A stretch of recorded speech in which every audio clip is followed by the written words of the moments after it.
VO3 is expensive, the daily limit comes fast, so stop wasting credits on bad prompts. Here's today's lesson. This one tip will revolutionize your work and a lot of your prompts. In fact, you may actually end up building better prompts from this video alone. As always, this channel is not for the lazy prompter. This is to teach you how to create better videos in VO3 and Gemini. As you can see here, Gemini has a great tool called the Gems, and these are basically like dedicated AI assistants that she can put some instructions here, a little paragraph or so that tells it what it needs to do, and it can help you. But I'm going to show you a much better system for that. And right now we are going to just spend some time in the regular AI chat. Yesterday, I got to work on designing several gems that would help me automate an AI channel for YouTube in several different niches. And then I decided we needed to create a gem that actually designed gems itself. And this particular conversation that I had, we've been working very hard on determining what it is that I want out of each gem, the kind of format that I want the gems to work in and talk to me in. We worked through all of that. And so now I told it to kind of coordinate all the information that it knows about our conversation and print it out into a prompt. Like always, you can slow down the video or pause at any moment if you want to read in detail, but I'm just going to kind of go through here that this is a summary of all the specifications that we talked about, all of my needs, wants, requests for a gem, how it's supposed to work, and how it will guide me towards my process. And so now I can just copy and paste this whole section and input that into the gem creation section. So automatically, right off the bat, ask yourself, are you doing this? Is this how you set up your gems, if you set up gems at all? If not, stick around. I got a lot more to go through. So we have created a gem solely designed in creating gems, and this is called the Master Architect. You can name it whatever you want. That is just what myself and the Gemini that I worked with decided on. And so it gives us a little intro, and I highly recommend occasionally checking the show thinking on this, especially in the beginning of any conversation. You can kind of get a gauge of how the AI is going to start approaching. But anyways, I want to now specify that I need to specify the primary goals of the gem that I'm about to create, who the gem's for, and what a successful interaction with this new gem would look like. I didn't specify it to ask me that, but I love that it did, because that's a great aspect. I like that it says don't worry about having the details, and we can build it from there, because that is part of what I designed into the initial conversation.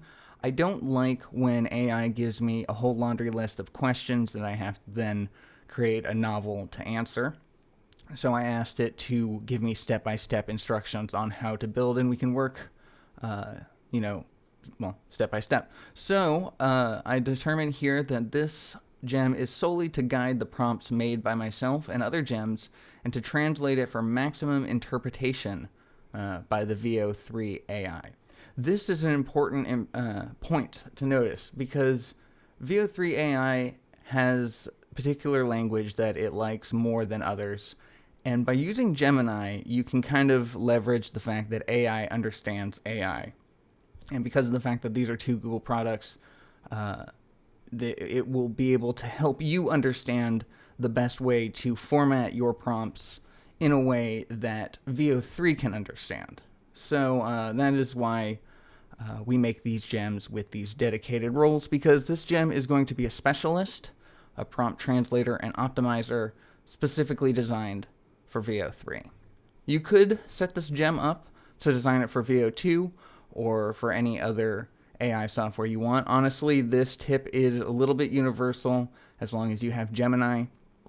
There are versions of gems with ChatGPT. I've just never used them, so I can't speak to their effectiveness. But anyways, it gives us a couple names that we can work with. I like the name Scene Weaver. And now we move on to stage 2, which is designing its core functionality and workflow. This is a great part to start with, because this is going to determine what it is going to require. And the deep understanding of specific VO3 prompt format is important. The fact that it's the specific format of VO3 will come into play.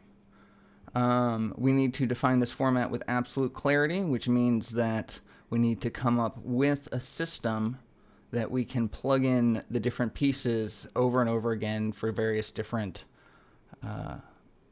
different scenes, different clips and whatnot, and it will work every time. So we need to, as the AI says, let's architect the anatomy of a perfect VO3 prompt together. So now my second question for you is, have any of you actually asked the AI what an appropriate prompt format is? And if not, then take a second, pause the video here, and write this down, because this right here will ultimately change your prompts for the better. This is how you can go and define everything you want seen and how you want, and the things that you want to omit. Specifically the sound design, I am going to do a video on that soon, specifically all dealing with sound design and how to achieve particular results, but that is for a later time.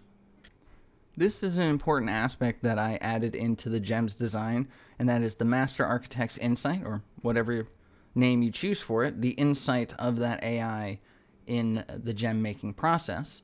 And it gives me some things to consider along the way, and some options and some questions to refine the process.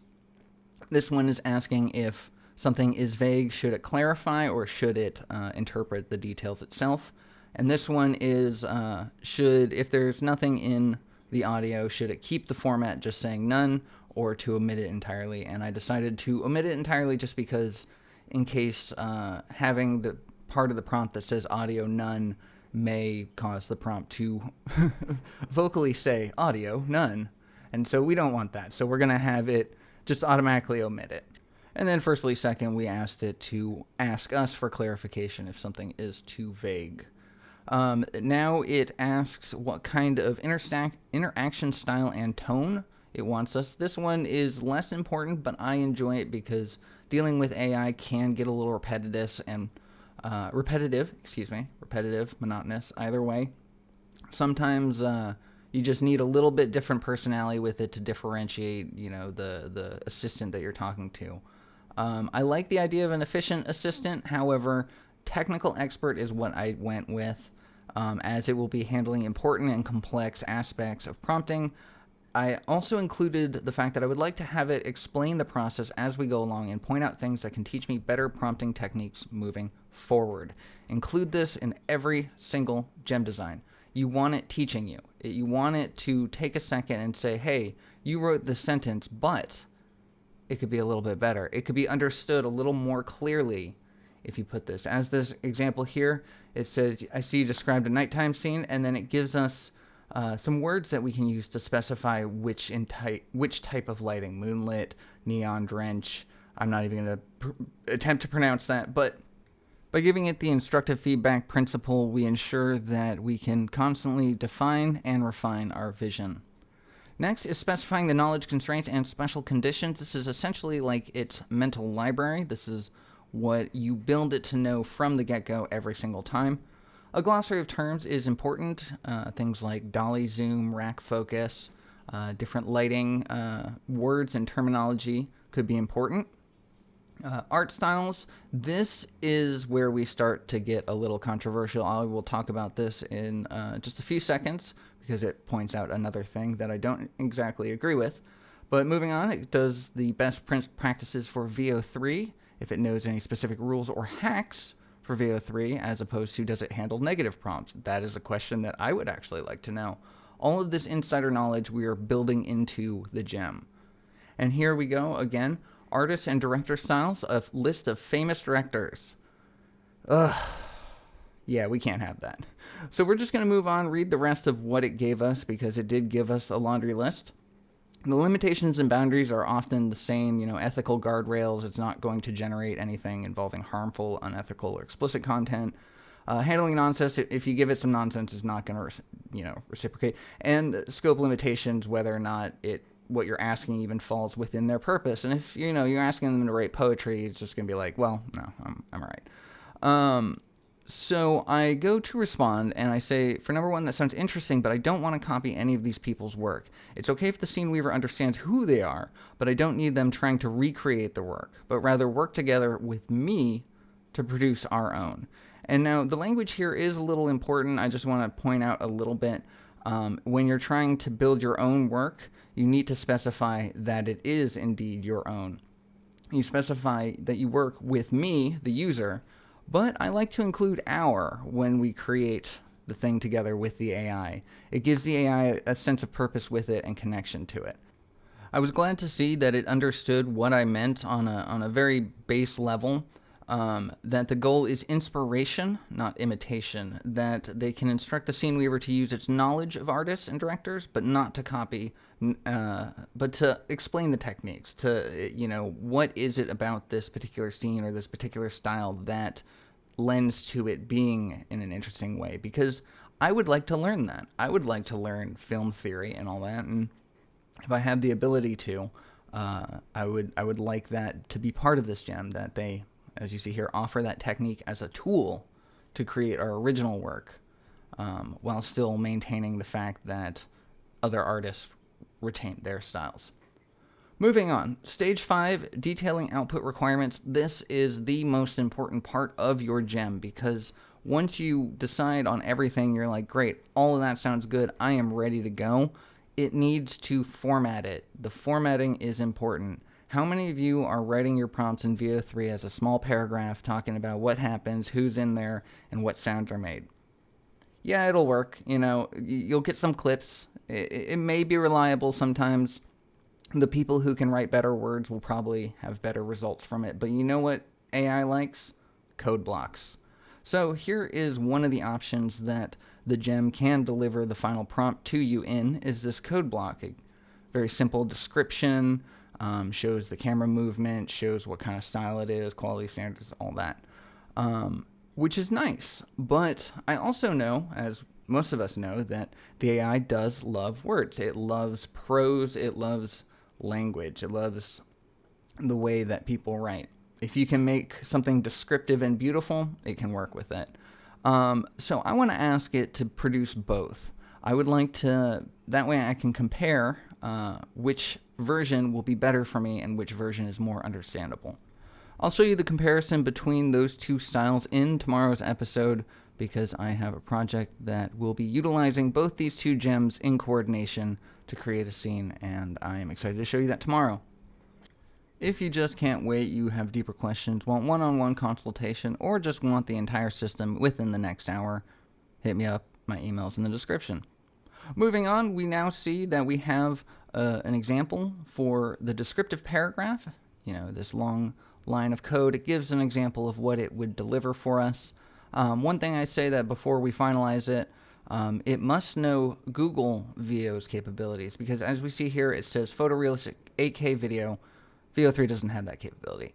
It says 16:9 aspect ratio, which is, I think what it naturally does, so there's no point in specifying, and a duration of 15 seconds. Are you kidding me? Gemini, 15 seconds? It's a mistake, but this is exactly why you need to have human review in the process.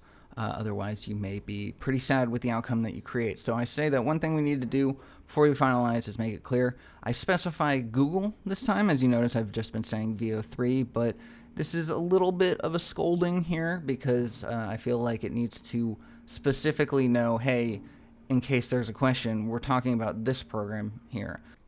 So now this discovery leads us to add this specification that it must understand these concepts. It's nice to work back and forth with an AI like this rather than just taking the first thing that it gives you, because then you can prep for scenarios in the future. Now that I know it will never give me a 15-second clip. There's no point in that. So as you see here, we now have the basis of our gem's personality, their persona. This is what we can take, copy and paste the entire thing into the gem creator. As you see here, the 6-component prompt structure, this is exactly what it will deliver to us, and we can copy and paste what it gives us into VO3, and that becomes our prompt. You know, it takes some of the human element out of it. You know, it would be cool to just write this beautiful paragraph that just comes out perfectly on the first try.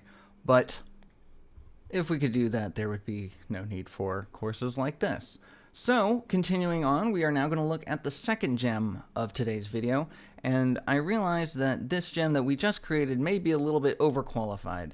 It is highly technical, it's going to deliver us the perfect prompt to enter into VO3, but I don't need a technical person to bounce ideas off of. They're going to be constantly just trying to interpret whatever I say into something. I need a creative partner that just creates. It can be vague, it can be detailed, because we set up in the Scene Weaver that if it is a vague answer, that the Scene Weaver, the technical one, will ask us for clarification. So this creative one can just focus on helping us come up with the best ideas for whatever scene we want to work on. It can suggest ideas, it can refine ideas that I have, or you have, or whatever. The human element of it. I think it's pretty interesting that the AI noticed that the division of labor is an important part of the real world. I thought that was pretty interesting. We come up with the title. I like the name Dreamweaver. It sticks with the theme of Scene Weaver, so that's what we end up going with.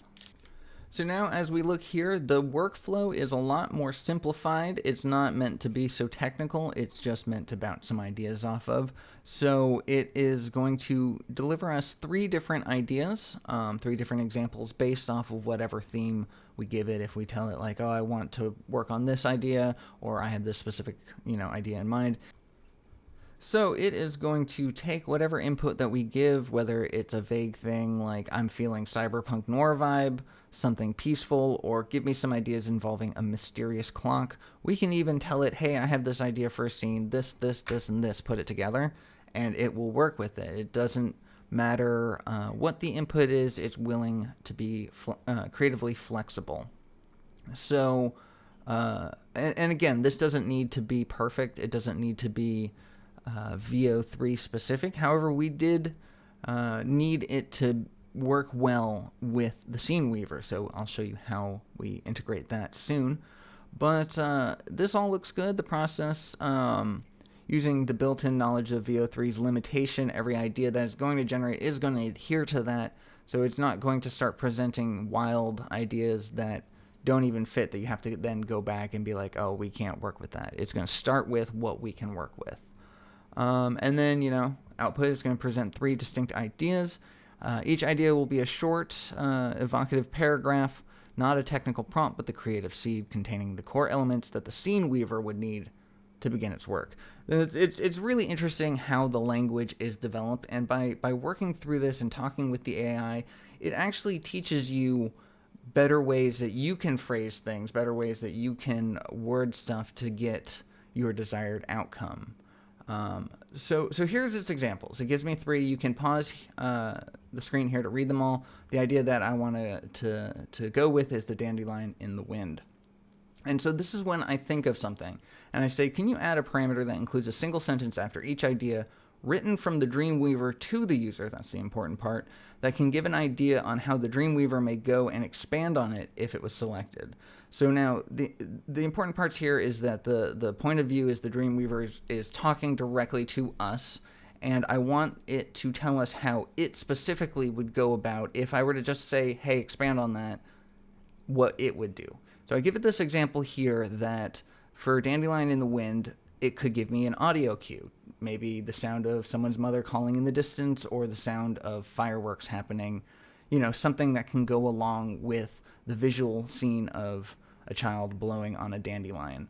So now I'm looking at the thinking that it created with this, and by asking that question, it now created something called the creative spark, and it's actually becoming immersed in this idea of the creative spark. It's actually named now. And for better or for worse, that's what I'm calling it, because it's a great name. The seeing how it thinks is very fascinating because it actually goes through several iterations of how it wants to present the action and the sentence and how it's going to design it until it finally comes up with what it decided on. So it's really interesting to see how it thinks in that way.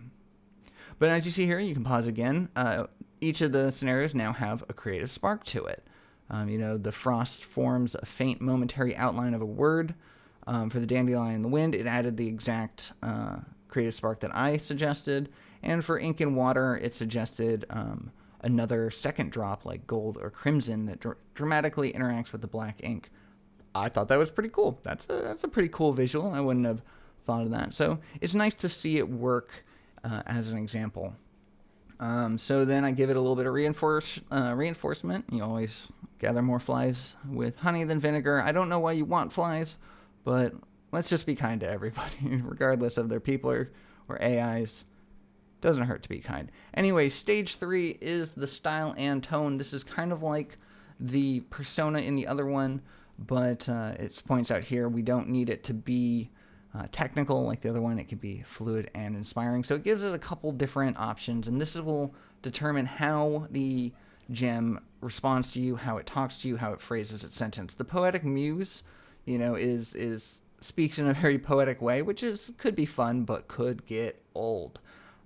And could get confusing, so we don't want that. The second option was the enthusiastic brainstormer, and I made a joke saying that it's redundant for AI because they're all enthusiastic brainstormers. And you know what? I don't need that. I don't need the same kind of AI personality model that you get from the basic, start up a chat. I want a gen, I want an assistant, I want it to be unique in this way. So we are going with the last one to give the abstract thinker to be a little more cool, calm, and collected, and give us focus more on the vision. So now we are coming to specialized knowledge like we did before. The first one, as it rates non-negotiable, this is to have the same core technical knowledge as the scene weaver. It must understand 8 seconds, fixed duration, and everything about VO3. Then we move on to thematic, symbolic concepts, deep understanding of universal themes of transformation, connection, lost, symbolisms, and all that, storytelling archetypes. And that will help us tell better stories, which will make better visuals. It should know different genres and moods, and then it adds visual aesthetics, minimalism, surrealism, Baroque to draw on its concepts. We're going to revisit that here in a second because that's important. Once again, we get to the constraints and boundaries, the ethical guardrails like before, the scope limitation, whether or not it can do it. But this last one is interesting. I like this one. It added the handoff, and that is when a user chooses the idea, like it says, I like idea 2, the Dreamweaver will neatly package that idea in a way that the Scene Weaver will be able to understand the most clearly. And so this is now where we get integration between two gems and working together. So we're going to visit the insight part, which I think is pretty interesting, because it gave us a potential pitfall with the abstract thinker that it could become so philosophical that the ideas are no longer concrete or visual. Basically, it becomes too fantastic, and nobody wants that. So we add the key instruction, always ground your abstract thought in tangible visual scenario. I think you should add this to your gem as well, regardless of who it is. If you're not trying to deal in fantastic imagery, if you're trying to make realistic VO3 videos, throw that in there. It'll be great. And then, so I do have a couple more notes on here. Primarily, I decide that I want the aesthetics to be its own category. Things like color theory, rule of thirds, compositions, all that is important and maybe deserving of its own weight. Genres and moods are great, but I don't want them taking up more importance than the visually appealing images, because ultimately that is why we are creating in VO3, is for its image capability. So we want it to focus on that and highlight that.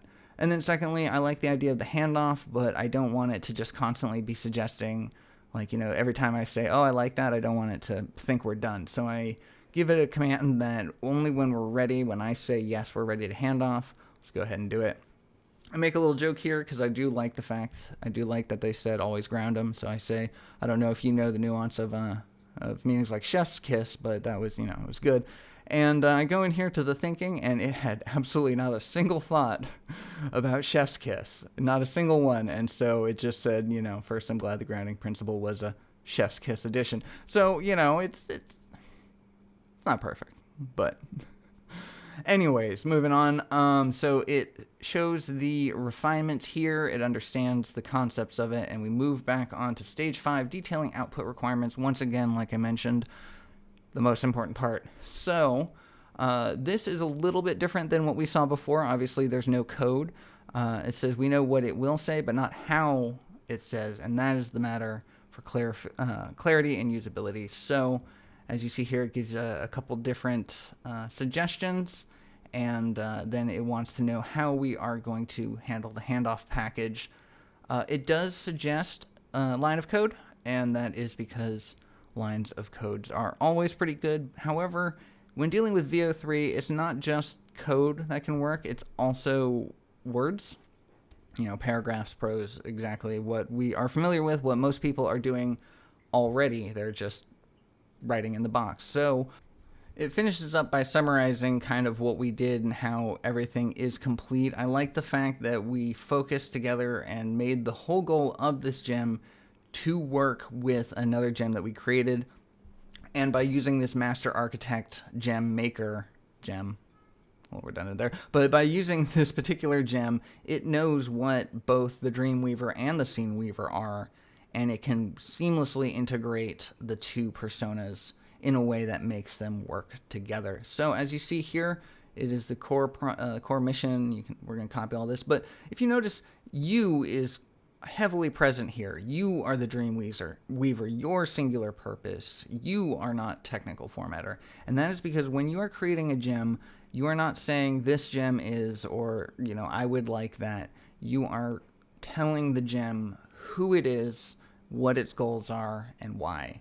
And so if you choose not to do this, if you want to just simply type up a quick little, hey, I just need a gem to help me, organize my taxes, or whatever you want to do, you don't necessarily need to go through this whole process. It's nice, but if you do just decide to type out a paragraph, make sure you write in second perspective, come with a U. Anyways, here is the final part of it. It shows an example of the handoff package, and it even gives you the exact sentence that it will be placed in there, and then it finalizes with its limitations and boundaries. I take a quick second before I copy and paste it, and I ask if the title is necessary to include, because at the top, it's before section 1, it says, master instructional prompt Dreamweaver. And I didn't know the answer to this. I haven't been including this entire time, but I thought about it. I'm like, does it make a difference? So I asked the question, and I can pause the video here if you want to see the response. But other than that, we are finished today with how to create gems. I guarantee that if you start making your gems with this kind of process, you will immediately get better results with your VO3 prompts. You will immediately get better results with any kind of AI prompting, because you are taking your idea, you're refining it, and you're giving it to AI, and you're telling me, explain this to an AI in the most understandable method possible. Like I mentioned before, tomorrow's episode, I'm going to show you how to integrate both of these together. As you see here, I asked it to produce a test scene. I created up the concept, and we will show what it comes up with in tomorrow's episode. Subscribe for more if you want to learn VO3 and Gemini in a crash course on this channel going over this week. But if you can't wait, you want to learn these concepts, this whole system, I offer private one-on-one individual coaching to make your videos the best they can be. I've been the VO Gemini tutor. Go practice what I taught you today, and I'll see you in the next one. If your prompts don't include all of these things, are you really prompting? Are you really?